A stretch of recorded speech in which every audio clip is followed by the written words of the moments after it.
everybody, and welcome to another episode of Down the Bach, where we drink the drama away. You almost remembered. I did remember. I did. Double checked. Made you look. So today we didn't do anything real special. We were pretty lame, but we have a whole bunch of Truly hard seltzer. We got punches. I'm drinking fruit punch.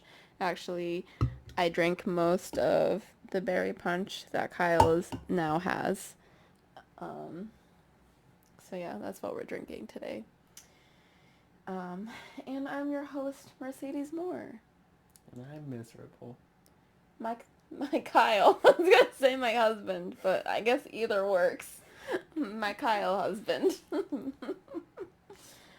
Alright, so we are on episode 2 of The Bachelorette, Katie Thurston's season. So we start off with a coming up on this episode. I said these poor men did Caitlyn and Tayshia just try seeing them naked? Why the cowgirl outfits? What's this group date gonna be? And so much drama. And I put, is this all in this episode? And it was like literally like all at the end of the episode. Yeah. Like every little bit of drama was at the end of that. Yeah, it was all saved to the very end of the episode. So I really hope we can get through most of like next week's drama like right at the beginning. Yeah, and then just be ideal. I was like, I don't really want to have to drink that much on a Tuesday night. Yeah, I got work tomorrow. In less than 6 hours. So, alright, so let's get into the episode. Katie says she's happy with her group. The men are going into the house. Everything seems really chill. I wrote, still love James from the box. It's cute that he thinks we're just all gonna drop that. Because in the beginning he's like, I don't want to be like the guy who came out of the box.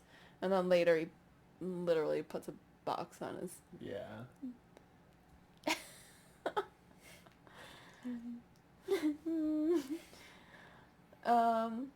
Alright, so let's move on. Let's go to our first date card of the season arrives. Going on this date is Christian, the actor lookalike that I still can't figure out who he looks like. Yeah, okay. Garrett, Trey, Courtney, Mike P, James, Justin, Thomas, Connor B, the cat, and Carl the turd. Carl the And Carl the turd. Oh. And the date card says, I'm looking for a great love. Minus the R, because the episode is all about finding a great lover.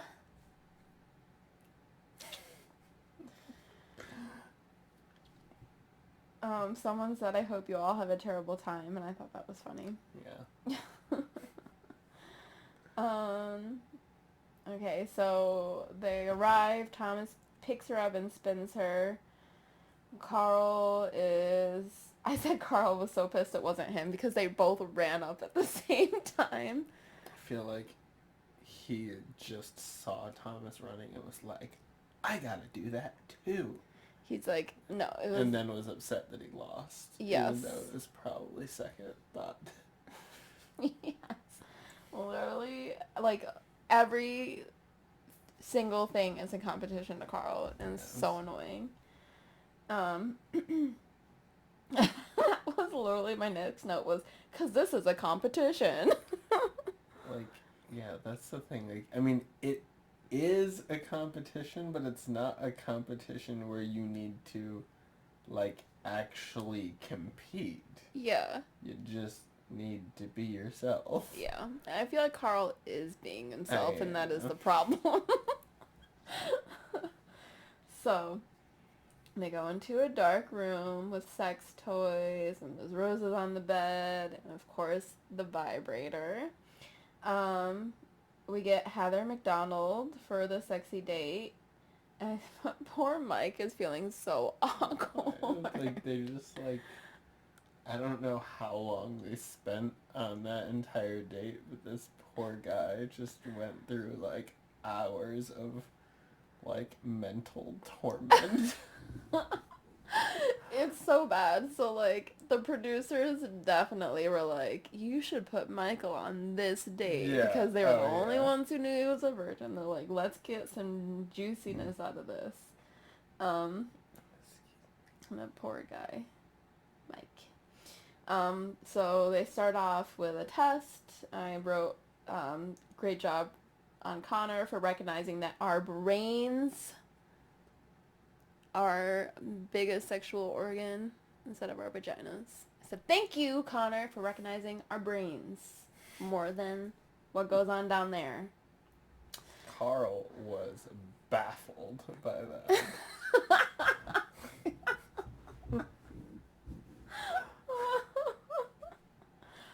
Brains?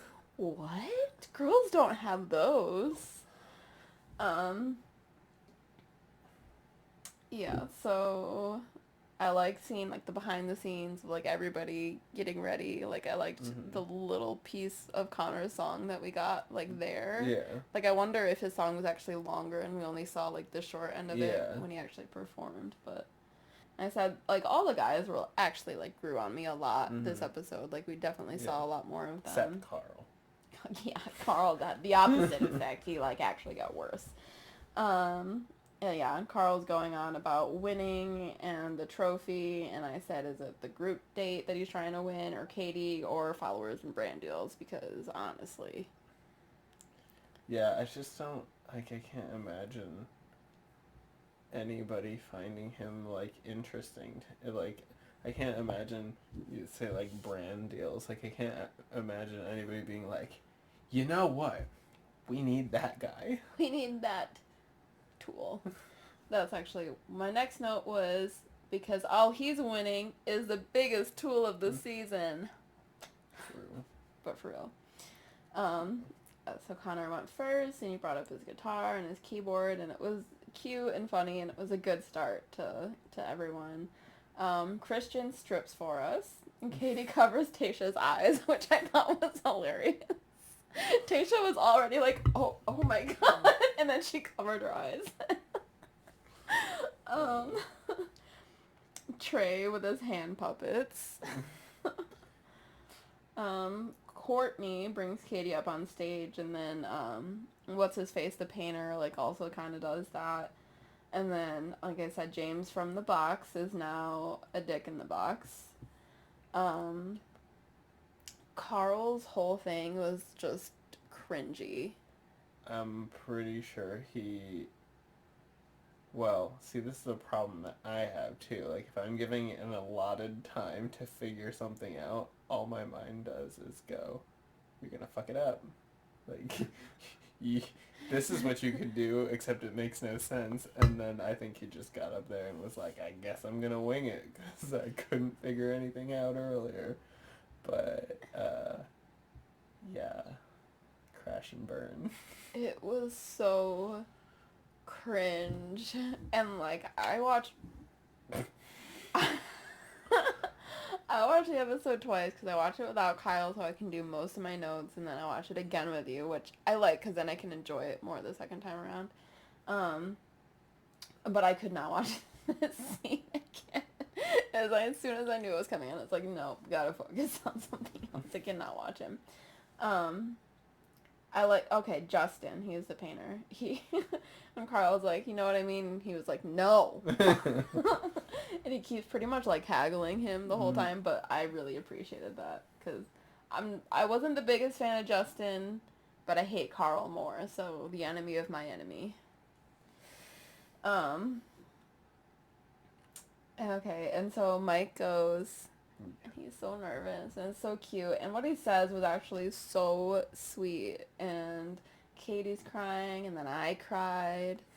I just really like that, and he obviously won the trophy for the group date. But, like, he was also one of the only ones that was, like, I don't feel like it. He went in a completely different direction from everybody else, and that just made it like. I mean, how could you like count anything else when somebody like everybody goes out there to have fun and like do that, and he just brought it down to earth. And Yeah, like he took it seriously. Yeah, exactly. Yeah. Yeah, I really liked that. Okay, so then we go and they're doing kind of like the cocktail party. Connor was the first up. I just said they're so cute and I really dig them. Yeah, I mean, see, that's my thing. It's like, I really like him, but I don't think he's endgame. Oh, no. Well, we know who's endgame. Yeah. And it's not Connor. So then we're back at the house really quick so that we can see the day card for the first one-on-one. Speaking of endgame, it's Greg. And their date card says, let's let our hearts run wild. So then and then we get this, like, little clip that says, time is money. Like, the person says, do you feel like time is money? And the rich just got richer. And I was just like, oh, okay. And then we're back to the cocktail party. And, okay. I went back second time around to add this note because this is something we really see about Karl this episode. It drives me absolutely bananas. So Karl sits down with Katie and he asks about her, like, last serious relationship. Mm-hmm. She's like, my last serious relationship was probably about, like, 2 years ago. And he's like, oh my God, so crazy. Mine too. Mm-hmm. And she's like, wow, really? Tell me about it. And he's like, no, we're not here to talk about that. Because he's a fucking liar. Mm-hmm. He's just like, oh yeah, whatever you say, me. But I'm not going to give you any details because obviously I'm freaking lying about everything that comes out of my mouth. Anything to add? No. I think you're angry enough.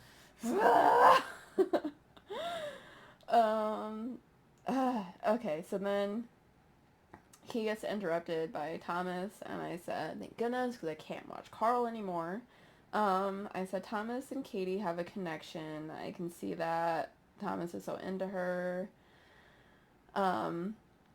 I think Katie's cute because she just doesn't really know how to handle, like, all the flattery she's getting from everybody, and she's just like, like, mm-hmm. I just think it's cute. And then they kiss. I said, oh, this is a really sweet kiss. And then he pulled her onto his lap, and I was like, woo, this got hot fast.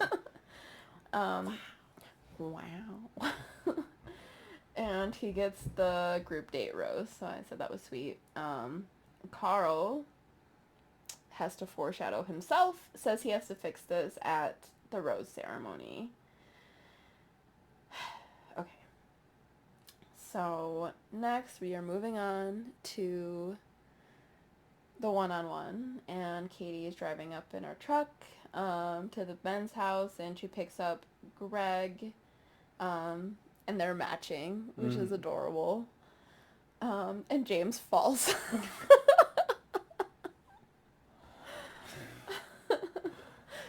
That'd probably be me.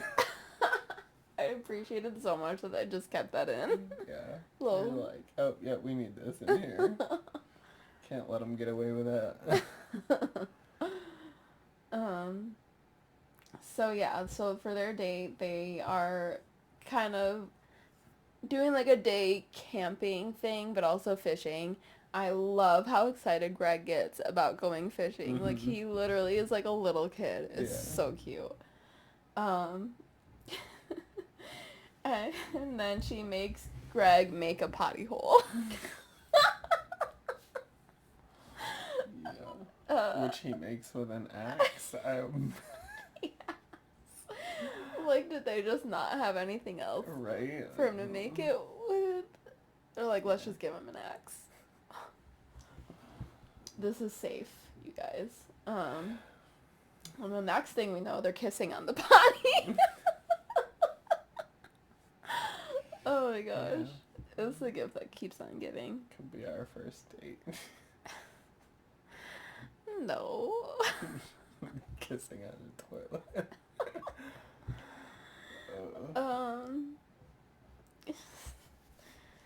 Anyways, I like that Katie says that she, like, feels like they're dating. Like, I mean, that's kind of, like, the point of the show is that she's dating all these guys, but, like, she feels like this is real. Yeah. Basically. And I like that she says that. And she giggles when she says that, and it's a giggle that you don't, like, normally hear from her. Like, she giggles when she feels, like, awkward or, like, whatever, but, like, it was just a really sweet giggle. Like, I feel like you can really tell that she's smitten with him. Yeah. Like, which I think it's, like, the same in the other direction, too. Like, he's just so, like, genuine with her. And I did feel like when they started to get serious and, like, address her dad, that, like, you could tell something was left out, but it did seem like a little, like, slightly awkward as well. But,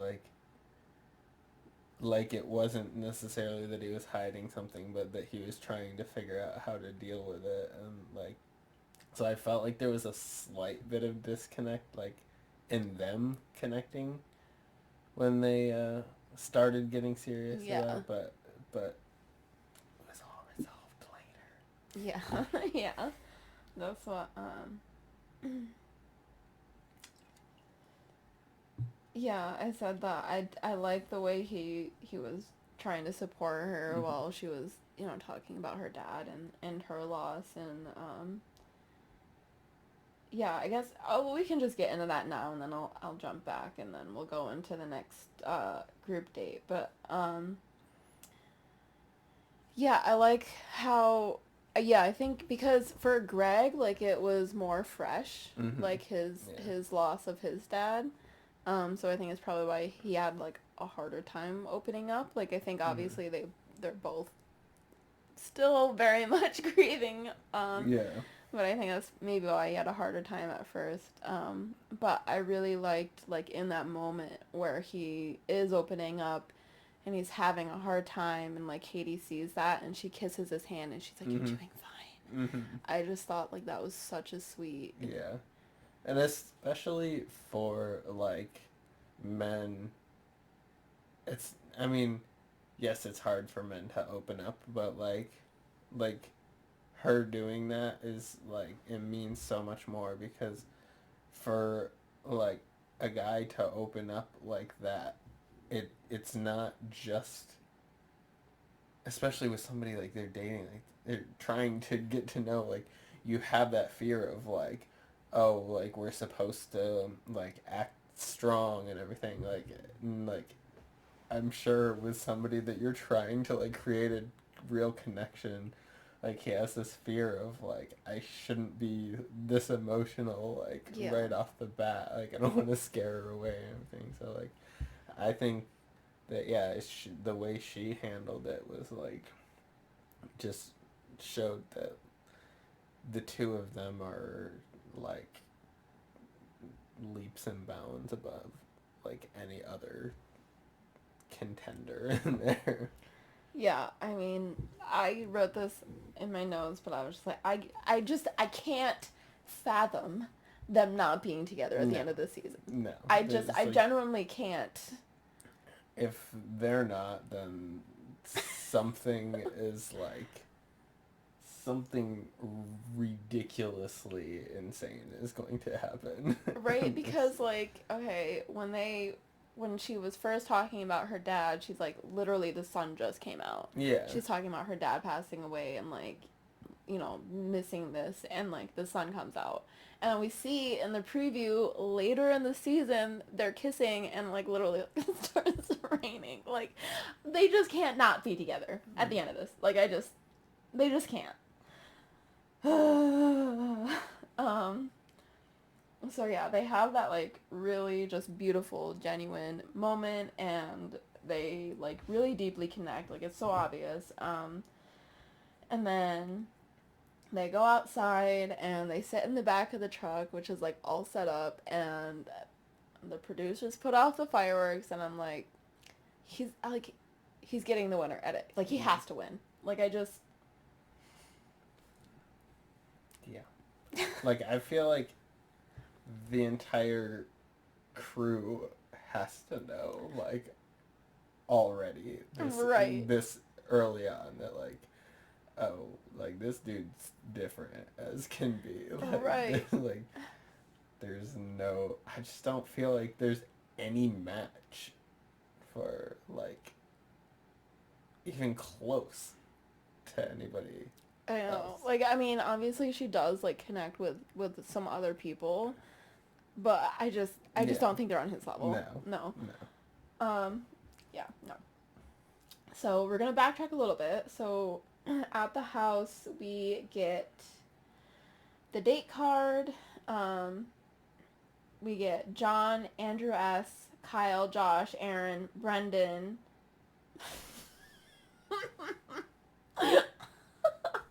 Hunter.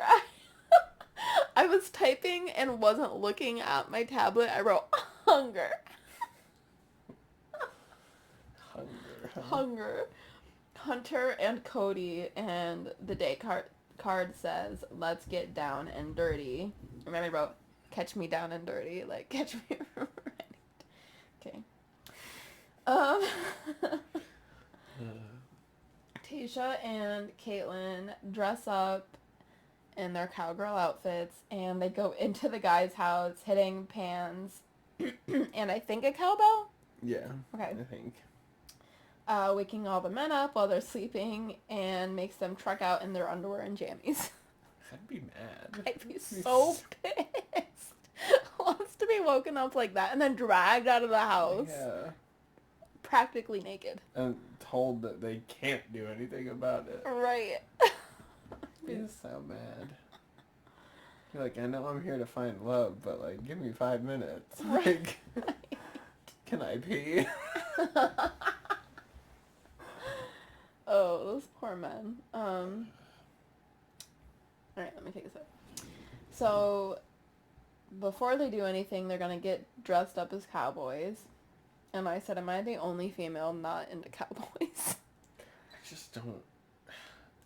I don't understand why they made them dress up as cowboys and Just then take to their shirts off. I know. Like, they couldn't just do that and what they were already wearing. It's for the shots, I guess. I don't know. I guess. I don't know. Brendan and Hunter go first, taking off their shirts, kneeling in the mud. I said they looked like they were going to kiss each other. Wrestling is, like, the weirdest sport to me. True. I don't get it. Especially because most of them are people who are, like, entirely, like, Homophobic. yeah. But they can justify it somehow. I will never understand. Next is Andrew S. and Kyle. I like that Kyle gives his will and testament on screen. My brothers can't have anything. And then I wrote, how did Andrew S. not win, though? Like, Yeah. I think Aaron won because of the drama, and maybe she wanted to get that out of him. Yeah. But I think Andrew S. should have probably won that group date, like, Probably. all around, I guess. Yeah, I could agree. Yeah. Then we had John and Josh. I said Josh is cute. John is cute. The Asian man. Oh, okay. I was like, I don't names. Then we had Aaron and Cody. And obviously, again, producer pick, because they know. Yeah. They know. So it was really awkward to watch them take off their shirts. There was no music. And just silence. No one was looking at the other. It was so awkward. It's like they were being forced to strip. That's what it looked like.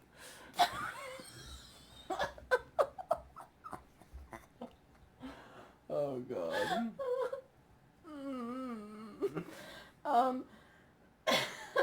You might die. So then we finally get, like, the Aaron, like, voiceover saying, like, obviously, like, I know Cody from back home and blah, blah, blah. And even after everything is said and done, I still don't get whatever was going on between them. But whatever, they wrestle. Everyone can tell that something's going on. Aaron wins, and then he wins the belt. It's cute. Cody thinks that there's even a chance he's getting a rose after Aaron talks to her. Yeah. He's like, I'm going to have to, like, try and put my best foot forward so I can get the group date rose tonight. Yeah. That's cute. So Aaron and Katie get some alone time. Aaron, he didn't really seem like he really wanted to talk about it, but he was like, well, okay, I guess I have to. Yeah. I like that he says, I wouldn't say he's a piece of shit, but he's a piece of shit. I still really want to know more about these posts, whatever that's about. So we get down, we go to the, whatever.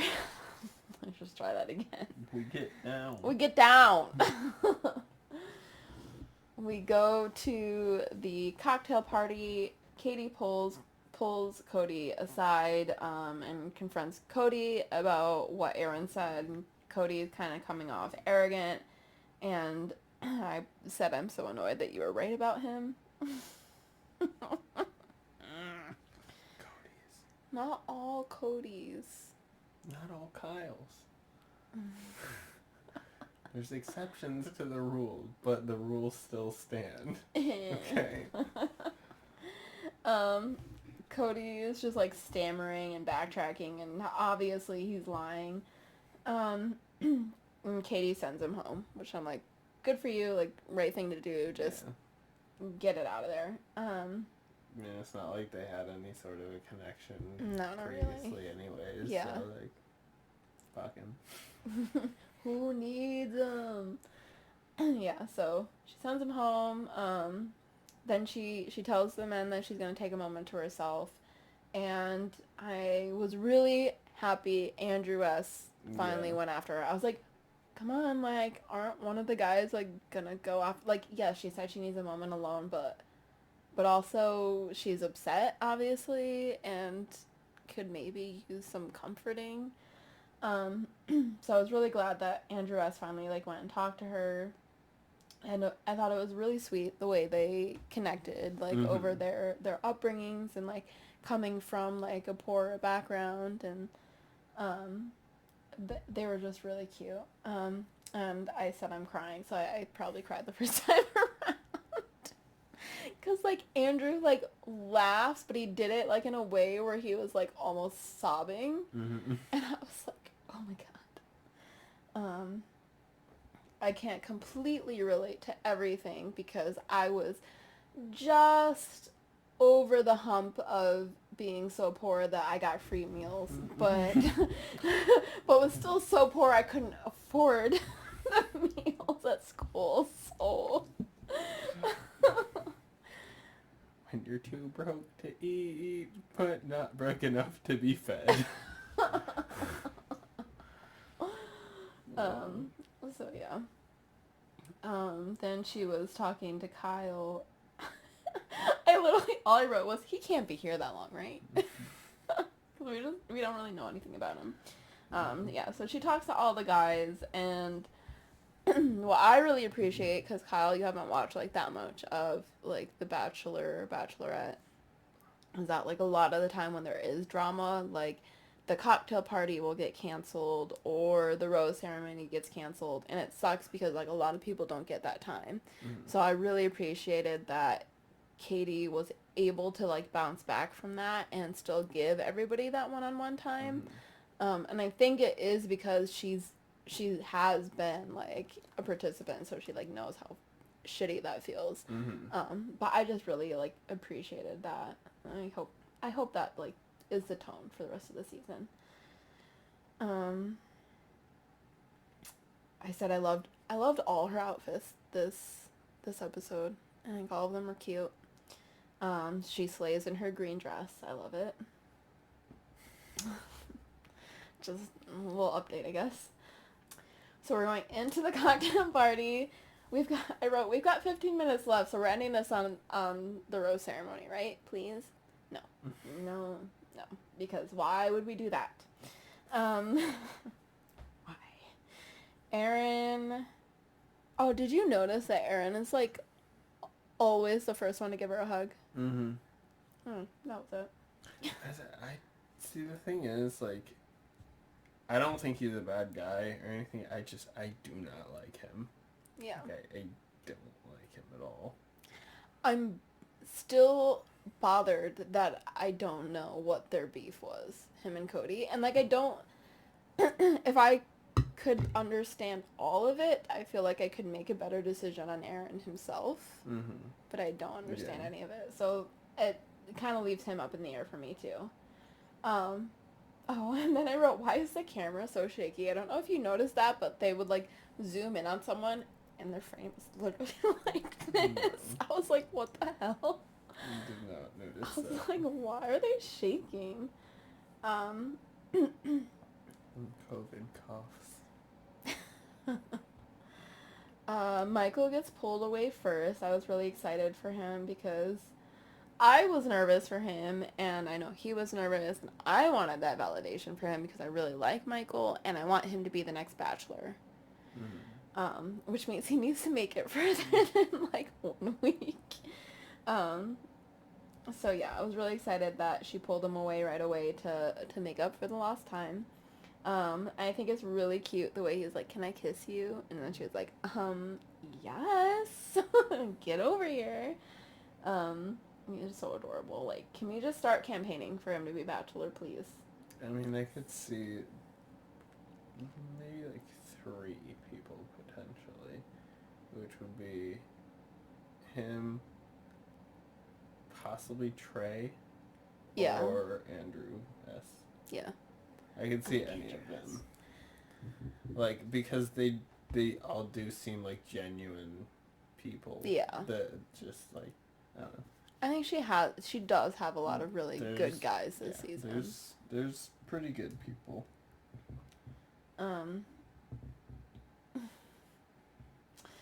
So then we see them cutting to, because when Katie came in, she talked about how she sent Cody home, and she doesn't want there to be anyone here for the wrong reasons. So Karl obviously sees this as an opportunity to rectify what went wrong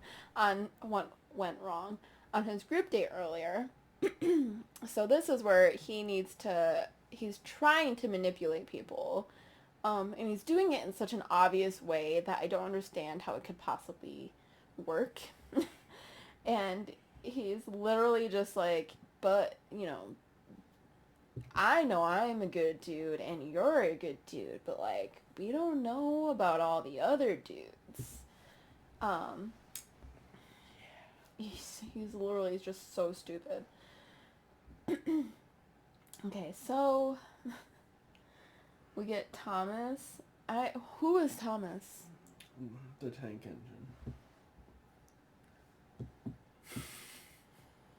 No, he's the one that she really, like, she had, like... Oh, sorry, I wrote a note about him earlier. I literally just forgot. Like, she connected with him pretty good. I don't know that I particularly like him. Yeah, and with the preview for, like, next episode, I'm not really sure. Oh, yeah.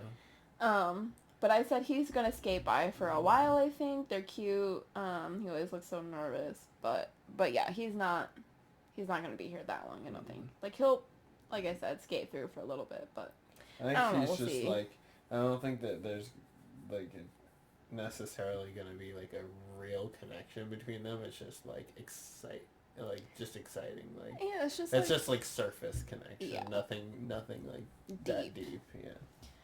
Yeah.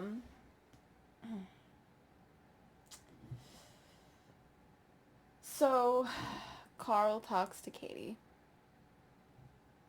Talks at Katie. Yeah, that is the best description of how Karl talks to anybody. Is at them. I have information. I don't know it. And I can't tell you. What are you gonna do about it? Oh my god. So Like, this... Sorry, go ahead. I just can't fathom the idea that he could possibly be a motivational speaker. I think it's because he talks at people. Yeah. He talks at people. He's the one, like the expression that I say that's like the loudest person is the one that's heard. Like, doesn't have anything important to say, but he's the loudest, so he gets the attention. Yeah. So yeah, him and Katie sit down to talk, and yeah, he talks at Katie. Literally, she does not ask him anything, and he's just like, I think there are people here not here for the right reasons. And she's like, you don't have to tell me who, but can you give me examples? Literally, she asked for anything. Can you examples of what was said, or like maybe what you heard, or like even like what the vibe is. He's like, I don't really like want to get into it. Basically, I just smelled it in the air. Literally. It was such bullshit. Oh my god. And so, also, did you notice the music? Like, they're giving him villain music. Oh, yeah. And they're like, nice villain music, huh? Thank you. I just went off the top of my head, can you tell? So, yeah, she's all like, and now I have to watch out for multiple men. Like, can I trust Karl? And the answer, Katie, is no, you can't trust Karl because he's a fucking dummy. So Katie comes and addresses the group. And then she pulls Aaron, and he's literally just as confused as everybody else. He can't tell her anything because nobody knows anything because Karl's just making shit up. I mean, I think just the real moral of the story is that you can't trust anybody named Karl who's under the age of like 50, 60 years old. Yeah. No matter how you spell it. It's like you knew what was gonna come out of my mouth. Like, yeah, I need Karl with a K. And you're like, no matter how you spell it, no Karls. What a weird name for a... What is he, like 20-some? No, I think he's actually like 30-some years old. But still. He is a child. I wrote, Courtney is shook. Courtney doesn't know if he should be concerned or go back to bed.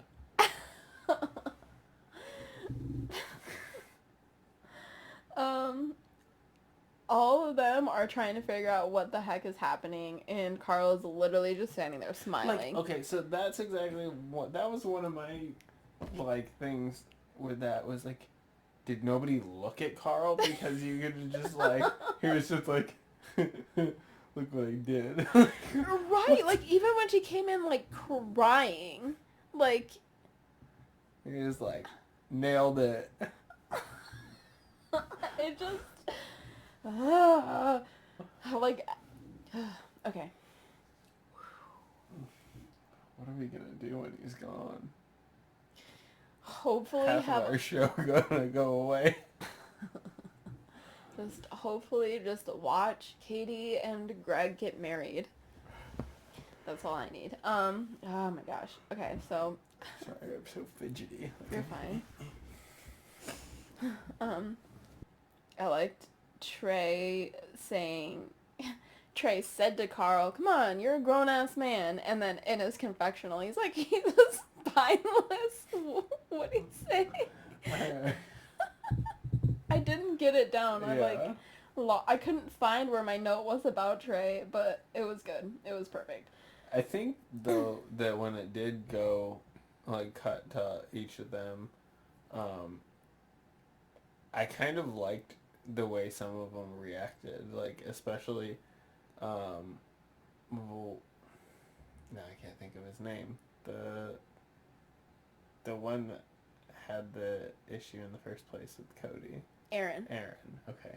But no, like, I don't know how I feel about him, but like he is still a little younger than the rest. I think he's like 26 or something like that.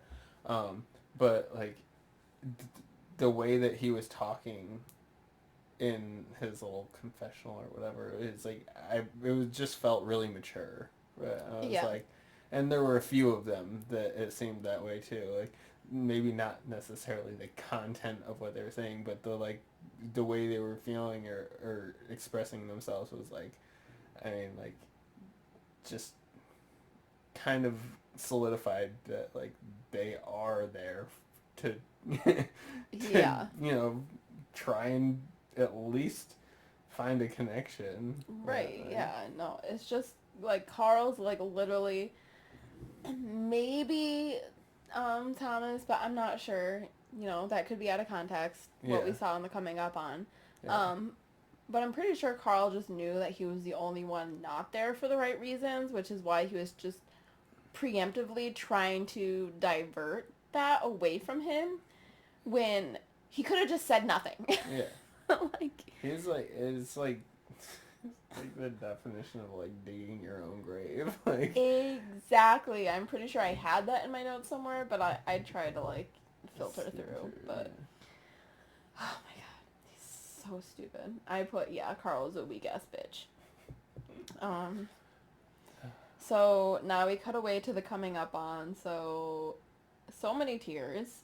Please send Carl home, which I don't think we saw him like outside of his rose ceremony outfit. So I'm hoping that means he goes home. Like very beginning of the next episode, because I cannot stand to see his face anymore. Bye. Bye FaKarl. That was in an earlier note. Okay. I wrote that I hate him because he's a bad villain. Like he's not even a good villain. Like you missed last season, but we had Victoria, who was stupid, but like sometimes she was really funny. Sometimes you kind of liked her even though she was the villain, but you just hate Carl. Like he's just the worst. I mean, he has literally zero redeeming qualities. Like you wonder how some people just get on the show in the first place, or if like, I mean, they could be like planted in there just for that like drama or whatever, but like, it's just, I don't know. I guess it is only the second week. It's not like, you know, their second episode, but so then. And then we see some drama with Thomas come up. And I was like, why you do us like this? Was Carl right? Honestly, don't care. Just send them both packing. Just go. Just bye. And then we end on this clip of Katie and Connor. I just wrote, Connor and her are so cute. Connor has a roommate. And I am also afraid of needles, Katie. So that's another thing that we have in common. Just saying. And that's it for this week's episode. Anything to add? I'm exhausted. All right. I gotta get Kyle to bed. My poor little man. So thank you guys for joining us for another episode of Down the Bach, and we'll be on next Wednesday with another Bachelorette recap. I would love if you could like, comment, subscribe, to make sure you catch all of our upcoming episodes. What she said. Bye.